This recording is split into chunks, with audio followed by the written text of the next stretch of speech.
yang memang wajib loh ya, yang harus didapatkan bayi kita.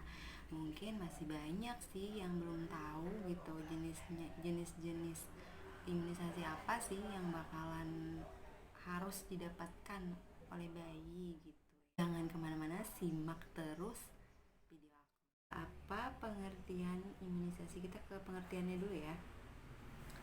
Pengertian imunisasi itu adalah pemberian kekebalan tubuh terhadap suatu penyakit dengan memasukkan sesuatu ke dalam tubuh agar tubuh tahan terhadap penyakit yang berbahaya bagi bayi gitu. Terus apa sih pengertian dari vaksin?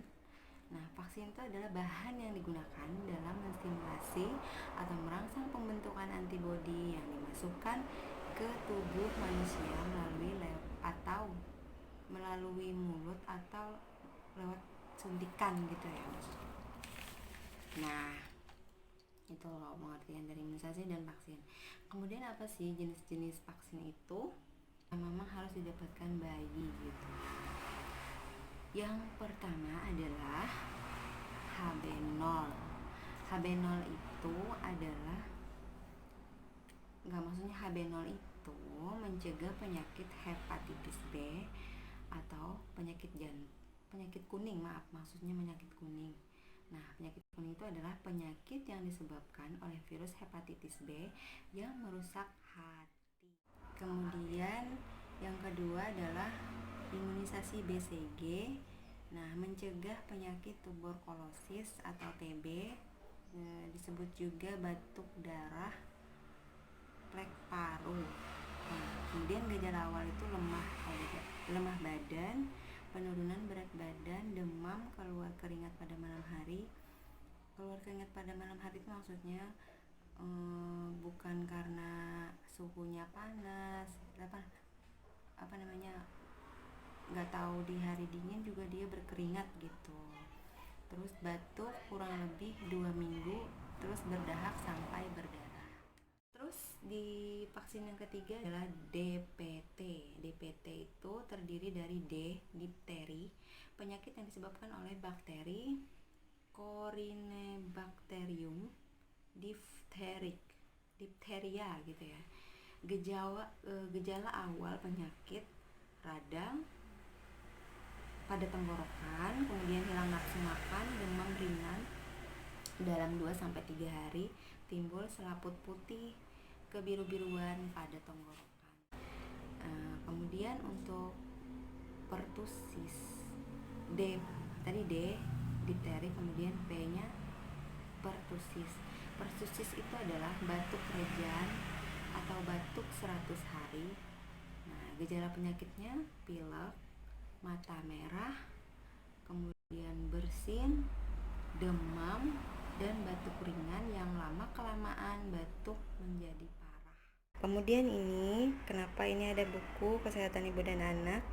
Nah, ini aku akan kasih tahu nih jadwal atau cara pemberiannya juga ya untuk vaksin bayi gitu. Nah, kenapa ada buku ini?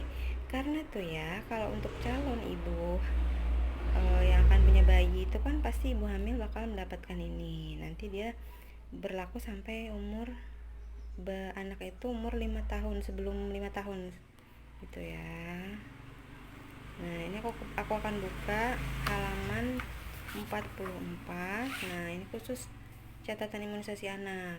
Nah, ini aku akan kasih tahu kalian pemberian kapan saja waktu pemberian vaksin ya pada bayi dan anak kita. Ya, yang pertama tadi aku sudah sebutin HB0. Nah, HB0 diberikan pada usia 0 hari, kurang lebih dari 24 jam gitu ya. Kemudian kalau bisa dia itu batas waktunya adalah sebelum 1 bulan. Tapi kalau kami pengalaman pribadi ya, kalau di tempat kerja aku dikasihnya itu maksimal sorry aduh ada motor lewat deh.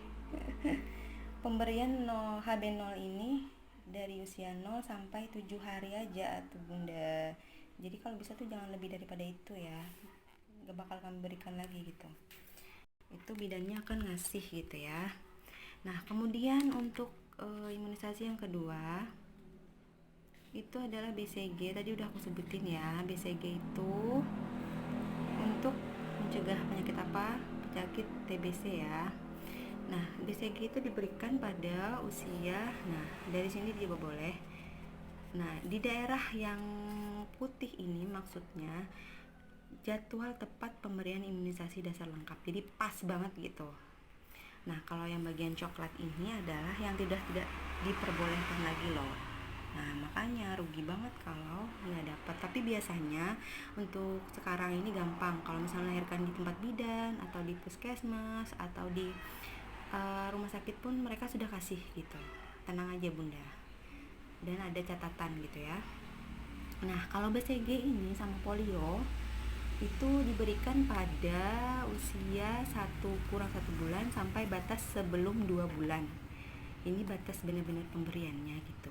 Nah, kalau di daerah kuning ini apa sih? Di daerah kuning ini maksudnya waktu yang masih diperbolehkan untuk pemberian dasar imunisasi BCG tadi masih boleh ya. Tapi kalau menurut aku sih mending sesuai jadwal aja gitu. Jadi bagus sesuai jadwal karena efektifnya gitu loh. Kan sangat efektif gitu. Mendingan sesuai jadwal aja gitu. Kecuali ada halangan apa ya, atau bayinya sering kenapalah gitu, makanya jadi sejadwal seperti ini. Tapi bunda, kalau menurut saran aku mending di jadwal sesuai ini aja. Nanti ini dikasih tanggal sama yang ngasih imunisasi gitu, bidan atau perawat atau petugas kesehatan gitu lah. Pokoknya yang memberikan imunisasi itu. Nah, imunisasi jadwal yang ketiga adalah DPT HB HIB 1 atau kami sering sebut ini Penta 1, Pentabio 1. Nah, dia dikasih sama polio 2. Tadi polio 1 ya, aku lupa bilang. Yang ditetes itu, bunda. Nah, kalau BCG tadi, sorry aduh aku lupa deh. HB0 ini dikasih di paha biasanya, paha bayi. Sebelah kanan sih kalau kami seringnya, jadinya vitamin K itu kan dikasih sebelah kiri kalau menurut kami patokannya itu, jadi sebelah kanan yang HB0 nya. Terus BCG dikasihkan di bahu sebelah kanan, kadang-kadang bisa berbekas loh bunda, yang ada bekasnya gitu. Nah, kemudian untuk DPT HB HIB tadi diberikan pada usia 2 bulan ke atas. Nah, batasnya adalah sebelum dia 3 bulan. Nah, sama polio 2-nya, polionya berulang lagi ditetes. Nah, ini dikasih di paha. Kalau kami sih patokannya paha sebelah kanan dulu, jadi biar enak gitu nanti untuk selanjutnya. Nah, pemberiannya ini batas pemberian. Nah, daerah kuning tadi kan udah aku sebutin masih boleh gitu. Tapi kalau bisa sesuai aja sama jadwalnya ya bunda. Nah, terus DPT HB HIB 2 atau Pentabio 2 sama polio 3 itu dikasihkan pada usia 3 bulan ke atas. Batasnya sebelum dia umur 4 bulan. Nah, di sini ya. Nah, kemudian DPT HB HIB 3 atau Pentabio 3 sama polio 4-nya dikasihkan di sini. Nah, ini ada tambahan loh. IPV. IPV ini adalah imunisasi polio juga. Polio tapi yang injeksi, yang disuntikkan maksudnya. Nah, tadinya di paha kanan, kiri, kanan biar enak gitu ya. Jadi jadwalnya sesuai gitu. Nah, kemudian polio IPP ini disuntikan sebelah kiri berarti. Kalau DPT-nya di sebelah kanan, di sebelah kiri. Wah, kasihan banget ya, double deh hentikannya. Kalau tapi mending sekaligus loh bunda, daripada nanti terulang-ulang gitu kan. Sebagian ada yang menolak sih langsung gitu, nanti seminggu kemudian gitu. Aduh, sebenarnya itu kurang efektif, mendingan sekaligus aja nggak apa-apa deh. Demi dia juga kan. Nah, sekarang campak. MR tuh measles rubella ya. Nah, campak ini diberikan pada usia 9 bulan. Tuh, ya. Paham kan? Di daerah coklat ini nggak boleh diberikan bunda. Nah, kalau daerah kuning masih boleh diperbolehkan diberikan. Nah, kalau daerah ini apa sih? Nah, kalau ini maksudnya waktu pemberian imunisasi bagi anak di atas 1 tahun yang belum lengkap. Oh, gitu. Ada lagi loh Bunda, tambahannya gitu. Nah, ini imunisasi vaksin tambahan. Sebenarnya vaksin tambahan ini maksudnya imunisasi yang ini lagi loh, tapi dilanjutkan di usia 18 bulan sama campak ulangan gitu, maksudnya booster ya, booster campak, booster penta gitu, maksudnya gini jadwalnya. Ini masih dibolehkan. Oke, paham ya? Nah, ada pertanyaan nih Bunda.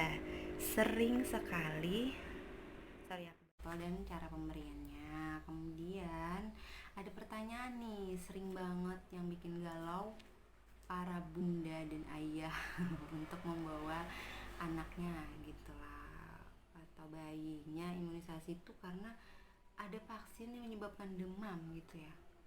Banyak yang takut di bagian situ. Oke, vaksin yang menyebabkan demam itu adalah DPT. Oke, dan pemberiannya tadi kan udah tahu ya, dari 2 bulan, 3 bulan sampai 4 bulan itu. Jadi pemberian DPT-nya itu 3 kali ya. Nah, itu Bunda yang menyebabkan demam gitu. Aku sudah cari ya, kenapa sih vaksin itu ada yang nggak demam. Nah, ada juga yang nanya loh, kok suntik sama dokter spesialis anak nggak demam, kenapa kok di puskesmas demam gitu. Oke, di sini aku sudah kutip ada siapa yang nanya. Oh ini, katanya gini loh, DPT itu ada 2 pilihan. Nah, yang pertama vaksin DPT berisiko menimbulkan demam. Yang kedua adalah vaksin DTaP. Nanti aku masuk meminimalisir demam pada anak setelah diimunisasi DTP. Nah, itu dia. Jadi ada 2 pilihan ya. Kemungkinan besar yang dipakai oleh petugas imunisasi di puskesmas gitu ya, tuh itu DPT gitu. Kemudian yang di dokter spesialis anak itu adalah DTaP. Tapi sebenarnya sama loh, katanya ini sama aja, pakai yang terserah lah. Cuman untuk DTaP itu yang ada di spesialis anak itu bayar Bunda, dan itu harganya lebih mahal gitu. Untuk DPT kan kalian sudah tahu sendiri, program pemerintah imunisasi itu apalagi yang dasar lengkap ini udah gratis. Jadi nggak rugi lah ya kalau demam cuma sebentar doang, kan daripada kita sakitnya lama gitu. Mendingan yang demam sebentar itulah ya. Itu karena, nah ini juga ada, aku kutip Profesor Dokter Sujatmiko SPA, spesialis anak ya, gelarnya panjang banget. Katanya gini, vaksin DTP berisi sel bakteri pertussis, P-nya pertussis utuh yang berisi ribuan antigen, termasuk antigen yang tidak diperlukan. Nah, jadi sehingga sering menimbulkan reaksi panas tinggi gitu. Nah, kemudian untuk DTaP, sedangkan vaksin DTaP berisi bagian bakteri pertussis yang tidak utuh dan hanya mengandung sedikit antigen yang dibutuhkan saja, makanya tidak menimbulkan panas yang tinggi gitu. Nah, tuh sudah terjawab kan ya, kenapa bisa panas, kenapa yang enggak ini yang di puskesmas panas, kenapa yang di dokter spesialis anak tidak panas. Kemungkinan mereka menggunakan DTaP, makanya bayar loh bundanya. Jadi nggak apa-apa, terserah kalian aja pilih yang bayar atau yang gratis, terserah, itu hak masing-masing ya. Nah, mungkin itu aja deh informasi tentang imunisasi dasar lengkap dan wajib untuk bayi. Banyak sih imunisasi, jenis imunisasi tambahan yang lain, kalian bisa cari sendiri ya. Karena aku ngebahas ini aja. Oke, semoga bermanfaat dan jangan ragu untuk membawa bayi atau anak kalian ke ke fasilitas kesehatan yang ada menyediakan vaksin ini gitu. Jangan ragu lagi gitu, bawa aja gitu demi kesehatan bayi dan anak kita. sampai di sini dulu ya teman-teman. Oke, di akhir video nanti aku akan tampilkan penyakit campak apa, gimana ciri-cirinya, ada foto gambar-gambarnya nanti ya. Tadi aku lupa. sorry banget. Oke, assalamualaikum.